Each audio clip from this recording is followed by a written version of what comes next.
तो oxidation numbers जो हैं, ऑक्सीडेशन नंबर्स ऑक्सीडेशन नंबर्स ये हमारे पास होते क्या हैं और हमें ये इनकी ज़रूरत क्या है। तो इनको आसान तरीका जो है समझने का, वो आप ऐसे समझ सकते हो कि ये आपके पास जो है ना फेक चार्जेस होते हैं। ठीक है, और ये फेक चार्जेस भी जो हैं इनका कोई यूज़ है। और वो यूज़ एक तो ये है कि आप इनसे अपनी जो इक्वेशंस हैं उनको बैलेंस कर सकते हो। ठीक है, तो आप अपनी इक्वेशंस को बैलेंस कर सकते हो इन फेक चार्जेस को यूज़ करके। और एट द सेम टाइम आप ये बता सकते हो कि ऑक्सीडाइजिंग ऑक्सीडाइजिंग और रिड्यूसिंग एजेंट कौन कौन से हैं, जिनका हम बाद में देखेंगे कि ये क्या होते हैं ऑक्सीडाइजिंग एजेंट्स और रिड्यूसिंग एजेंट्स। तो what do you mean when you से फेक चार्जेस? तो वेल, एक तो हमारे obviously real very real charges हैं विच वी नो के लेट्स से हमारे पास एक कंपाउंड है NaCl। तो उसके अंदर हमारे पास दो चार्जेस हैं, one of them is Na positive and the other is chlorine negative. अब ये जो है ना, दीज आर रियल चार्जेस। ये किस तरह बने हैं? इस तरह बने हैं कि ये जो आपके पास सोडियम है, इसने अपना एक इलेक्ट्रॉन इस क्लोरीन को दिया था और फिर ये खुद पॉजिटिव हो गया और क्लोरीन जो था वो नेगेटिव हो गया। ठीक है, तो ऑब्वियसली ये जो चार्जेस हैं ये इलेक्ट्रॉन्स के एक्सचेंज से बने हैं, इलेक्ट्रॉन्स के लेने देने से बने हैं। तो दीज आर रियल चार्जेस। तो फिर what are fake charges? What are fake charges? And fake charges basically क्या होते हैं? फेक चार्जेस आपके पास कंपाउंड्स में भी एग्जिस्ट कर सकते हैं। कौन से कंपाउंड्स में? कोवेलेंट कंपाउंड्स में। कोवेलेंट कंपाउंड्स में, so let's say you have a compound like water where you have O, you have H and you have H। तो अब यहाँ पर आप क्या कह सकते हो? यहाँ पर हाइड्रोजन ने ऑक्सीजन को अपने इलेक्ट्रॉन्स नहीं दिए, या ऑक्सीजन ने हाइड्रोजन को इलेक्ट्रॉन्स नहीं दिए, लेकिन उसके बावजूद यहाँ पर हमने इनको फेक चार्जेस दिए हुए हैं, यानी ऑक्सीडेशन नंबर्स दिए हुए हैं। और वो कितने दिए हुए हैं? वो हमने ऑक्सीजन को -2 दिए हुए हैं और हाइड्रोजन को +1 और +1 दिए हुए हैं। जबकि आप देख सकते हो कि यहाँ पर कोई इलेक्ट्रॉन्स यहाँ से यहाँ नहीं गए, यहाँ से यहाँ नहीं गए। इनफैक्ट वो इन दोनों ने शेयर किए हुए हैं। ठीक है, तो शेयरिंग हो रही है, इलेक्ट्रॉन्स का एक्सचेंज नहीं हो रहा, लेकिन उसके बावजूद हमने इनको फेक चार्जेस यानी ऑक्सीडेशन नंबर्स दिए हुए हैं। एंड यू मे थिंक कि क्या ये पार्शियल नेगेटिव और पार्शियल पॉजिटिव हैं? तो नहीं, वो कुछ और चीज़ है। ठीक है, ये हमारे पास फेक चार्जेस हैं यानी ऑक्सीडेशन नंबर्स हैं। तो हम डिसाइड कैसे करते हैं कि इसके ऊपर -2 आए, इसके ऊपर +1 आए, इसके ऊपर +1? क्योंकि यहाँ पर तो हमने ऊपर देखा था कि ये इलेक्ट्रॉन लूज कर रहा है, तो ऑब्वियसली इसके ऊपर पॉजिटिव चार्ज आएगा, और ये गेन कर रहा है तो इसके ऊपर नेगेटिव चार्ज आएगा। तो यहाँ पर हमने कैसे डिसाइड करना है? और वेल, वो बात की कहानी है। But for now just understand कि ऑक्सीडेशन नंबर्स हमने क्या बनाए हैं। ऑक्सीडेशन नंबर्स हमने बेसिकली फेक चार्जेस बनाए हुए हैं। And how they work in compounds, इसके आपको कैसे पता चला कि ये चीज़ पॉजिटिव होनी चाहिए, या ये चीज़ पॉजिटिव होनी चाहिए, या ये चीज़ पॉजिटिव होनी चाहिए? तो that's a very easy concept. हमारे पास हमें पता है इलेक्ट्रोनेगेटिविटी कैसे होती है। ठीक है, इलेक्ट्रोनेगेटिविटी का ट्रेंड कैसे होता है। एंड इस वीडियो को देखने से पहले और इस कॉन्सेप्ट को समझने से पहले इट्स रियली इम्पोर्टेंट कि you've actually gone ahead and seen my electronegativity video जो मैंने बनाई हुई है, that is going to be in this playlist। तो इलेक्ट्रोनेगेटिविटी वैल्यूज़ हमने देखा था कि हमारे पास पीरियोडिक टेबल होता है कुछ इस तरह से करके। ठीक है, and we have our hydrogen over here. But actually ये आपको अभी आपके पीरियोडिक टेबल में हाइड्रोजन इस जगह पर मिलता है। अगर आप इंटरनेट पर सर्च करो तो यू विल रियलाइज कि हाइड्रोजन यहाँ पर बना हुआ होता है। ठीक है, तो मैं फॉर सिंप्लिसिटी मैं भी उसको इधर ही बनाऊंगा, आपके पीरियोडिक टेबल में वो इस जगह पर बना हुआ होगा। तो हमने एनीवेज हमने पढ़ा था कि हम जब यहाँ से यहाँ जाते हैं तो इलेक्ट्रोनेगेटिविटी इंक्रीज होती है from left to right, and at the same time जब हम ऊपर से नीचे आते हैं तो इलेक्ट्रोनेगेटिविटी डिक्रीज होती है। तो यहाँ से इंक्रीज हो रही है और यहाँ डिक्रीज होती है। ठीक है, तो अप, दिस इज डाउन। और उसकी बेसिस पे हमने एक जजमेंट की थी, और वो जजमेंट ये थी कि हमारे पास जो एलिमेंट्स हैं ना इस जगह पर, वो राइट पर भी हैं और सबसे ऊपर भी हैं, राइट पर भी हैं और सबसे ऊपर भी हैं। इसका मतलब है उनकी इलेक्ट्रोनेगेटिविटी सबसे ज़्यादा होनी चाहिए। इलेक्ट्रोनेगेटिविटी क्या थी कि आप जो इलेक्ट्रॉन्स हैं उनको आप एक कोवेलेंट कंपाउंड के अंदर कितनी ज़ोर से अपनी तरफ खींच सकते हो। तो ये जो सारे हमारे पास एलिमेंट्स थे हमने हमने देखा था कि क्योंकि इनकी इलेक्ट्रोनेगेटिविटी सबसे ज़्यादा है तो ये इलेक्ट्रॉन्स को अपनी तरफ सबसे ज़ोर से खींच सकते हैं। तो how do we decide in water के ऑक्सीजन के ऊपर नेगेटिव आना चाहिए एंड हाइड्रोजन के ऊपर पॉजिटिव आना चाहिए इवन दो यहाँ पर कोई इलेक्ट्रॉन लॉस या गेन नहीं हो रहा। तो उसको हम इस तरह डिसाइड करते हैं, हम देखते हैं कि ज़्यादा इलेक्ट्रोनेगेटिव चीज़ क्या है। तो जो हम अज्यूम कर लेते हैं, हम अज्यूम कर लेते हैं कि हमारे पास ये ऑक्सीजन है, ये हाइड्रोजन है, और हम अज्यूम क्या करते हैं, हम अज्यूम ये करते हैं कि इनमें से एक चीज़ है that is more electronegative. And हम इमेजिन कर लेते हैं कि क्या होता अगर इनका आयोनिक कंपाउंड बनता। तो अगर इनका आयोनिक कंपाउंड बनता तो ऑब्वियसली इसने इससे अपना इलेक्ट्रॉन खींच लेना था। ठीक है, वाटर में हमारे पास दो हाइड्रोजन होते हैं, तो यहाँ से भी इसने इलेक्ट्रॉन खींच लेना था। ठीक है, और इसके ऊपर -2 का चार्ज आ जाता है इन दैट केस। तो हम किस तरह डिसाइड कर रहे होते हैं एक कोवेलेंट कंपाउंड के अंदर कि कौन सी चीज़ नेगेटिव है, कौन सी चीज़ पॉजिटिव है, उसके fake charges, quote on quote fake charges या ऑक्सीडेशन नंबर्स क्या हैं। तो हम इलेक्ट्रोनेगेटिविटी की बेसिस के ऊपर डिसाइड करते हैं। इन ionic compound it's really easy, क्योंकि हम यही कह रहे होते हैं कि ऑक्सीडेशन क्या है, oxidation is the loss of electrons, is the loss of electrons, whereas reduction is the gain of electrons. तो यहाँ पर तो बहुत आसान हो जाती है कहानी। यहाँ पर तो हम आसानी से देख सकते हैं कि अच्छा क्या चीज़ लूज़ कर रही है इलेक्ट्रॉन्स, क्या चीज़ गेन कर रही है, एंड हेंस क्या चीज़ ऑक्सीडाइज होएगी, एंड हेंस क्या चीज़ रिड्यूस होएगी। बट इन कोवेलेंट कंपाउंड्स आपके लिए थोड़ा सा मसला बन जाता है, क्योंकि यहाँ पर इलेक्ट्रॉन्स डायरेक्टली एक्सचेंज नहीं हो रहे। But what you can do is you can use these electronegativity values. ठीक है, या ये इलेक्ट्रोनेगेटिविटी के ट्रेंड्स, ठीक है, जो मैंने दो लाइंस पढ़ाई हुई हैं, ये बहुत काम की लाइंस हैं, these will help you over and over again in your physical chemistry. तो आप इन दोनों को यूज़ करके डिसाइड कर सकते हो कि अच्छा जो राइट और ऊपर हमारे पास एलिमेंट्स हैं they are more electronegative, and in a covalent compound anything that is more electronegative हम ये इमेजिन कर सकते हैं कि वो क्या कर रही है, वो इलेक्ट्रॉन्स गेन कर रही है, और लेस इलेक्ट्रोनेगेटिव चीज़ है वो ऑब्वियसली फिर लूज कर रही होगी। जिस तरह यहाँ पर वाटर जो है वो हाइड्रोजन से गेन कर रहा है, एंड ऑफ कोर्स असली में नहीं गेन कर रहा क्योंकि इन्होंने इलेक्ट्रॉन्स शेयर किए हैं। तो ऐसी बात नहीं है कि इलेक्ट्रॉन्स जो हैं ये हाइड्रोजन, ये ऑक्सीजन जो है अब इन इन हाइड्रोजन से खींच के और अपना हिस्सा बना लेगा, ऐसी बात नहीं है। वो अभी भी शेयर कर रहे हैं, बस फ़र्क ये है कि हमने इमेजिन किया है कि अगर इस तरह होता तो हमारे पास क्या सिचुएशन बनती। So that is why oxidation numbers are basically are fake charges. You can understand them as fake charges. और you may ask कि इसका फ़ायदा क्या है। ठीक है, ये पूरी बात इमेजिन करने का हमें यहाँ पर फ़ायदा क्या हुआ। तो उसका फ़ायदा जब हम आगे देखेंगे ना कि इक्वेशंस को किस तरह बैलेंस किया जाता है और ऑक्सीडाइजिंग और रिड्यूसिंग एजेंट्स को किस तरह डिसाइड किया जाता है, तब आपको पता चलेगा कि इसका फ़ायदा क्या है। तो यहाँ हमारे पास कुछ रूल्स लिखे हुए हैं और हम देखते हैं कि इन रूल्स को यूज़ करके हम किस तरह डिसाइड कर सकते हैं कि किसी भी कंपाउंड में क्या ऑक्सीडेशन नंबर्स होंगे एटम्स के ऊपर। And what I want you guys to remember is कि जब भी हम बात करेंगे ना ऑक्सीडेशन नंबर्स की, तो ऑक्सीडेशन नंबर्स हमेशा हमेशा एटम्स के होते हैं। ठीक है, कभी भी ये नहीं होगा कि आपको ऑक्सीडेशन नंबर बताया जाए किसी किसी कंपाउंड का। ठीक है, ऑक्सीडेशन नंबर जो है या फेक चार्जेस जो हैं वो सिर्फ किसके लिए एग्जिस्ट करते हैं, वो सिर्फ इंडिविजुअल एटम्स के लिए एग्जिस्ट करते हैं, और आप देखेंगे कि इससे क्या मतलब है मेरा। तो सबसे पहले ऑक्सीडेशन, पहले रूल को पढ़ते हैं। Oxidation number of elements is zero.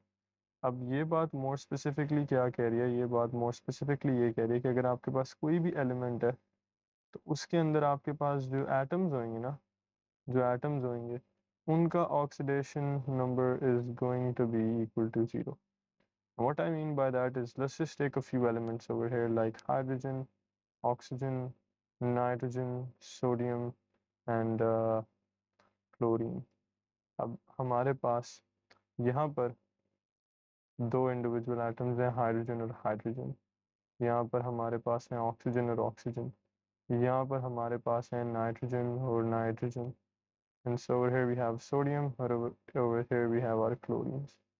तो इन सब के ऊपर जो ऑक्सीडेशन नंबर आएगा ना, इन सब के ऊपर that is going to be zero. ठीक है, इन सब का oxidation number is going to be zero. क्यों?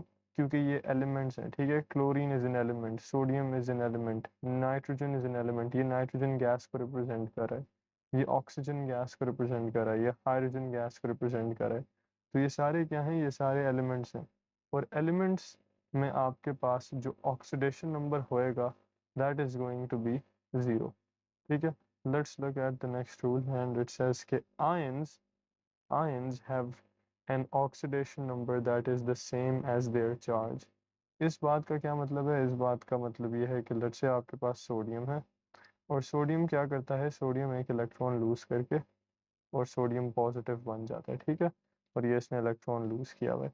तो अब इस सोडियम पॉजिटिव के ऊपर अगर आपको ऑक्सीडेशन नंबर निकालना हो तो वो बिल्कुल सेम होएगा इसके चार्ज के। ठीक है, सो अगर इसका चार्ज है ना प्लस, तो ऑक्सीडेशन नंबर भी होएगा प्लस। ठीक है, +1 ऑब्वियसली।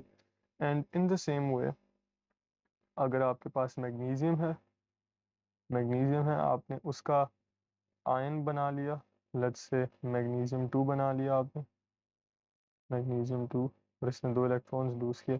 तो अगर इसका आपने ऑक्सीडेशन नंबर बताना है तो इसका ऑक्सीडेशन नंबर क्या होगा? इसका ऑक्सीडेशन नंबर होएगा +2। एंड यू कैन सी कि इधर मैंने प्लस यहाँ पर लिखा और इधर मैंने प्लस यहाँ पर लिखा। And the reason for that is because आप लोगों को पता होना चाहिए कि ऑक्सीडेशन नंबर में नंबर पहले आता है, सॉरी चार्ज पहले आता है, चार्ज पहले आता है, ये चार्ज है, ये नंबर है, और यहाँ पर नंबर पहले आता है और फिर चार्ज आता है। ठीक है, तो ये डिफरेंस जो है ये आपको पता होना चाहिए कि ऑक्सीडेशन नंबर और चार्ज के बीच क्या डिफरेंस है। ये जो है ना, ये ये हमारा ऑक्सीडेशन नंबर है, ये हमारा चार्ज है। तो आपको इस चार्ज की प्लेसमेंट से पता चलेगा कि कब हम ऑक्सीडेशन नंबर की बात करें और कब हम चार्ज की बात करें। तो यू कैन सी कि इधर हमारे पास this was an ion, this was an ion, और आयन का ऑक्सीडेशन नंबर क्या होता है? Well it's the same as the charge on the ion, जो इधर 2 प्लस था और इधर 1 प्लस था। ठीक है, so that is our second point. Now let's move on to the third point. और हमारा थर्ड पॉइंट हम देख सकते हैं, कह रहा है the total sum of oxidation numbers in a compound must be zero। इसका क्या मतलब है? इसका मतलब है अगर आपके पास कोई भी कंपाउंड है, आयोनिक हो सकता है या कोवेलेंट हो सकता है, तो आपके पास लेट्स से NaCl है।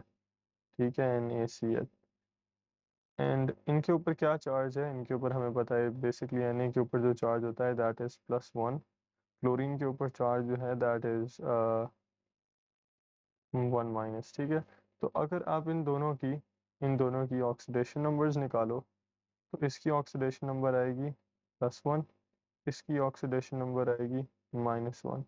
तो अब ये बात क्या रही है? ये बात बेसिकली ये कह रही है कि आपका जो कंपाउंड के अंदर जो सम होएगा ऑक्सीडेशन नंबर्स का वो ज़ीरो के बराबर होएगा। तो ये हमारे पास एक कंपाउंड था, कौन सा कंपाउंड? Ionic compound. उसके अंदर हमारे पास ये दो जो थे ऑक्सीडेशन नंबर्स थे। अब इनका अगर आप सम करोगे तो वो ज़ीरो के बराबर आएगा। ठीक है, and you can use this fact, क्योंकि लेट्स सपोज आपको सोडियम का ऑक्सीडेशन नंबर पता होता +1 है, लेकिन आपको क्लोरीन का ना पता हो। फर्ज कर लो, मैं एक एग्जांपल ले रहा हूँ, आपको नहीं पता क्लोरीन का क्या है। इस केस में तो आपने फाइंड कर लिया ना, क्योंकि आपको पता था कि ये भी एक आयन है, ये भी एक आयन है। तो आयन्स में जो उनका चार्ज है that is the same as oxidation number, तो आपने वो वाला आइडिया यूज़ करके इधर ऑक्सीडेशन नंबर फाइंड कर लिया। लेट सपोज आपको ना पता होता ऑक्सीडेशन नंबर, तो आप क्या कर सकते थे? आप यहाँ पर लिख सकते थे +x। ठीक है, और आपको ये बात फॉर फैक्ट याद है कि आयोनिक और कोवेलेंट कंपाउंड के अंदर क्या होता है कि जो सम ऑफ ऑक्सीडेशन नंबर्स होता है that is equal to zero. तो आप क्या करते हैं? आप सिंपली x को सब्जेक्ट बना लेते और आपके पास उसका ऑक्सीडेशन नंबर आ जाता -1 के बराबर। तो that's where this idea comes into use. क्या आप जिन चीज़ों का ऑक्सीडेशन नंबर आपको नहीं पता होता आप वो फाइंड कर सकते हो। तो लेट्स से मैं आप कहता हूँ कि आपके पास है वाटर, ठीक है, आपके पास है वाटर, ठीक है। और वाटर में आप क्या करते हो, वाटर में बेसिकली मैं आपको ये बता देता हूँ कि जो ऑक्सीजन के ऊपर ऑक्सीडेशन स्टेट होती है दैट इज -2, ठीक है, -2। तो अब आपको क्या पता है, आपको ये पता है कि एक कंपाउंड में चाहे वो आयोनिक हो या कोवेलेंट हो, जो ऑक्सीडेशन नंबर्स का सम है दैट इज इक्वल टू 0। और मैंने आपको ऑक्सीजन की ऑक्सीडेशन स्टेट बता दी कि वो है -2। अब आपको इस हाइड्रोजन और इस हाइड्रोजन की नहीं पता, तो आप क्या कर लो, आप लिख लो +x इज इक्वल टू 0। और फिर आप क्या करो, आप इनको ऐड कर लो and you can solve it out like this. उधर जाके प्लस हो जाएगा और इसको डिवाइड कर लो एंड यू विल गेट +1। इसका मतलब इसकी ऑक्सीडेशन स्टेट भी +1 है, इसकी ऑक्सीडेशन स्टेट भी +1 है, ठीक है। तो that's how you can use this rule और this idea to figure out the oxidation states of things. उसके बाद हमारे पास नेक्स्ट रूल आता है व्हेन इन कॉम्पाउंड्स। तो जब हमारे पास कॉम्पाउंड्स होते हैं उसमें ये तीन चीज़ें कैसे बिहेव करती हैं, ठीक है। तो ये तीन चीज़ों का बिहेवियर जो है ये आपको पता होना चाहिए। तो अगर हमारे पास कोई भी कंपाउंड हो, जिसने अभी हमने वाटर के लिए देखा है H2O में, तो हमने उसमें क्या देखा था, हमने देखा था कि hydrogen is always +1 and so oxygen is always -2।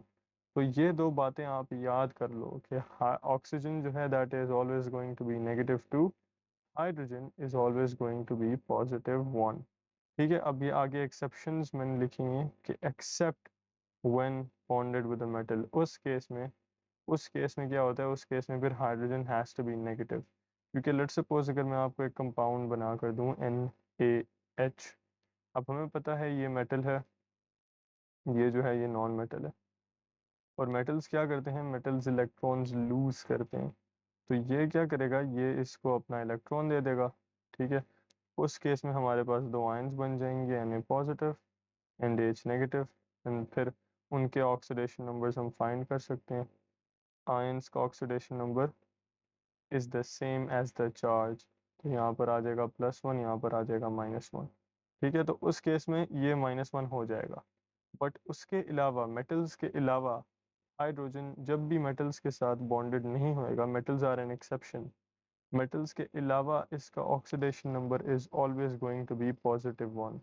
And उसी तरह ऑक्सीजन के लिए भी एक एक्सेप्शन लिखी हुई है कि ऑक्सीजन इज ऑलवेज -2 एक्सेप्ट जब वो पर ऑक्साइड्स के अंदर होता है, ठीक है। और पर ऑक्साइड्स क्या होते हैं, वेल एक की मैं आपको एग्जांपल दे सकता हूँ, इट्स H2O2।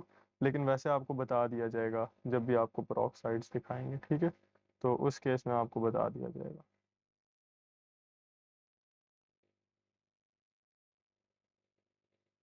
अच्छा, अब आपके पास जो फ्लोरीन है दिस इज ऑलवेज -1, ठीक है। तो इसके लिए कोई एक्सेप्शन नहीं है, ये हर जगह पर -1 होएगा। You can remember this, this is a universal rule.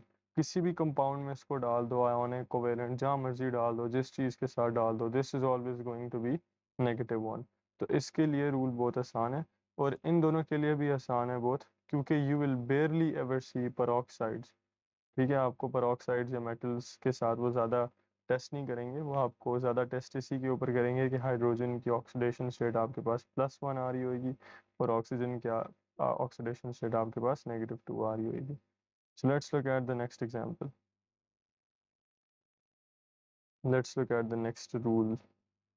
और ये कह रहा है in polyatomic ions the sum of individual oxidation numbers must be equal to the charge on the ion, ठीक है, the charge on the ion, the charge on the ion.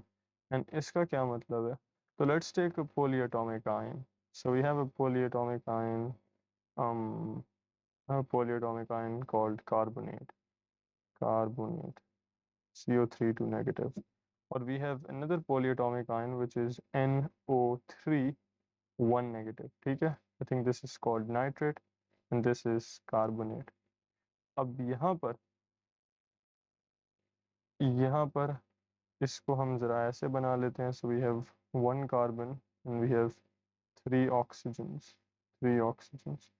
और इधर हमारे पास एक नाइट्रोजन है और 3 ऑक्सीजन है. तो ऑक्सीजन्स के लिए हमने रूल पढ़ा है.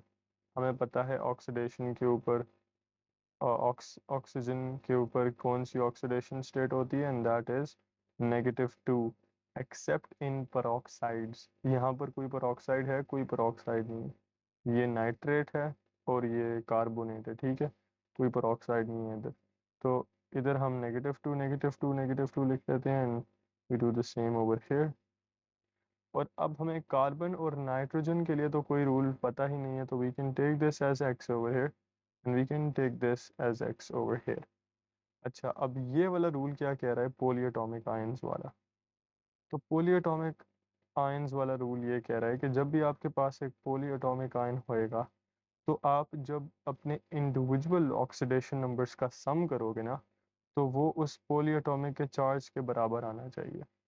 एंड व्हाट दैट मीन्स इसके जब हम इनको प्लस करेंगे, ठीक है, सो जब हम इनको प्लस करेंगे तो हमारे पास जो आंसर आना चाहिए ना, वो इस चार्ज के बराबर होना चाहिए. दिस इज 2 नेगेटिव, या इसको -2 लिख दो फॉर नाउ. ठीक है, -2 -2. ठीक है, तो हमारा आंसर जो है ना वो इसके बराबर आना चाहिए, इस चार्ज के. सारी बात बेसिकली वो ये कह रहा है कि इन सारी चीज़ों को सम करो और आपका जो आंसर है ना वो इस चार्ज के बराबर आना चाहिए. That is all this statement is saying. अब इसका फ़ायदा क्या है, तो इसका फ़ायदा आप खुद देख सकते हो. इसका फ़ायदा ये है कि आप यहाँ पर x को सब्जेक्ट बना लोगे और आपको कार्बन की ऑक्सीडेशन स्टेट पता चल जाएगी. And you can do the same over here, so you can add all of these guys over here. And यहाँ पर जो सम है of all of these oxidation states, that must be equal to -1. क्योंकि आप लोग देख सकते हो यहाँ पर हमारे पास एक -1 पड़ा हुआ है, तो आप इधर -1 लिख दो. अब आप यहाँ से x को सब्जेक्ट बना लो और आपके पास नाइट्रोजन की ऑक्सीडेशन स्टेट आ जाएगी. तो hear me out again, polyatomic ions के अंदर आपका जो इंडिविजुअल ऑक्सीडेशन नंबर्स है ना, उनका सम जो है वो पॉलीएटॉमिक आयन के चार्ज के बराबर होना चाहिए. So if I give you the sulphate ion SO4 2 negative, तो यहाँ पर हमारे पास एक सल्फर है, 4 ऑक्सीजन हैं. ठीक है, 4 ऑक्सीजन हैं और इनका जो ऑक्सीडेशन नंबर का सम आएगा ना, that must be equal to -2. और आप क्या कर सकते हो, सिंस यू ऑलरेडी नो कि ऑक्सीजन का जो ऑक्सीडेशन स्टेट है दैट इज -2, क्योंकि वो हमने एक ऊपर रूल में पढ़ लिया है इस रूल के अंदर. तो ऑक्सीजन के लिए तो हमें पता है, और sulphate is a sulphate, it's not a peroxide. तो what we can do is we can actually sum all of these charges, and हमें सल्फर का चार्ज पता लग सकता है क्योंकि we can take this as x. तो we can say x plus -2 plus -2 plus -2 plus -2, and you can go ahead and make x the subject, और आपको सल्फर का ऑक्सीडेशन स्टेट पता चल जाएगा over here. And then we have our last point, which says that in covalent compounds, the more electronegative atom is considered to have the negative oxidation number. इस बात का क्या मतलब है, इस बात का मतलब यह है कि लेट्स से मैं आपको एक कंपाउंड दे देता हूँ, आयोडीन ट्राइक्लोराइड. अब इसको कैसे करोगे, इसके बारे में आपको सिर्फ एक ही इंफॉर्मेशन पता है कि पहले तो ये देखो, ये एक नॉन मेटल है, ये एक नॉन मेटल है. ठीक है, आयोडीन और क्लोरीन दोनों नॉन मेटल्स हैं, तो ये कोवेलेंट कंपाउंड बना रहे हैं. और इस इंफॉर्मेशन से आपको क्या पता चल रहा है, इस इंफॉर्मेशन से आपको ये पता चल रहा है कि आप जब इनके इंडिविजुअल ऑक्सीडेशन स्टेट्स को सम करोगे ना, तो आपका आंसर 0 के बराबर आना चाहिए. ठीक है, वो रूल हमने इधर ऊपर पढ़ा है, हमने वो रूल ये पढ़ा है.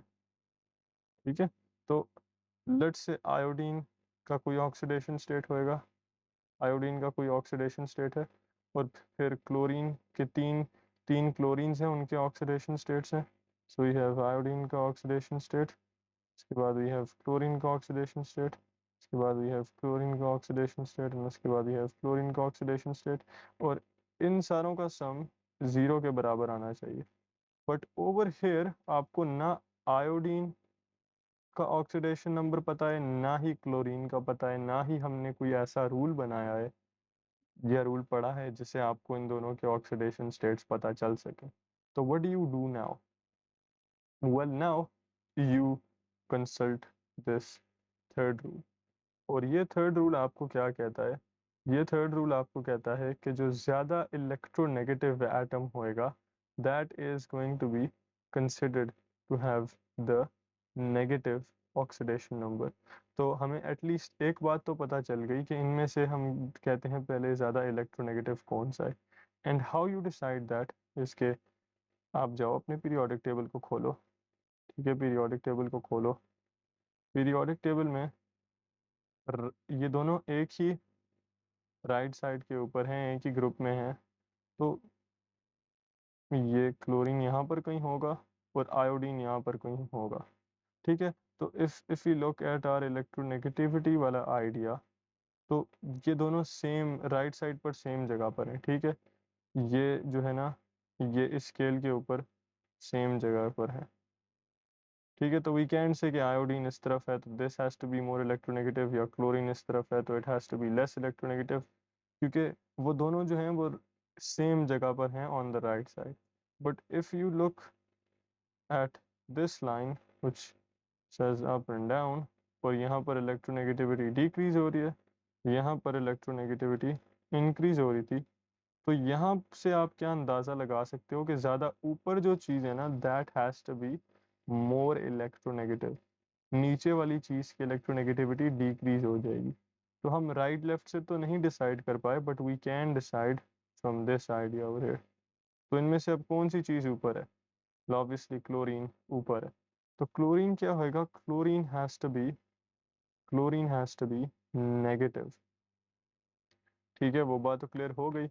अब क्लोरीन के ऊपर नंबर कौन सा डालें? चार्ज तो पता चल गया, बट नंबर कैसे पता चलेगा? तो there is a really easy way to know this.